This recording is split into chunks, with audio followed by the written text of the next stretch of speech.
Hello guys, magandang araw po sa inyo lahat, magandang umaga, magandang tanghali, magandang hapon, magandang gabi. Ang pag-uusapan mo natin ngayon ay patungkol sa bariyang ito na nasa inyong harapan at ito po ay isang uri po ng commemorative coin ng United States of America. At ito po ay pinrint po nila noong year 2018 bilang pag-alaala po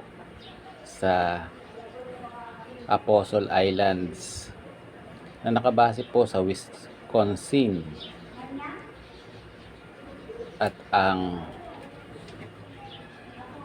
unang pangulo ng United States na si George Washington, at ang bariyang ito ay may mint mark ng Denmark at ito po yung nagprint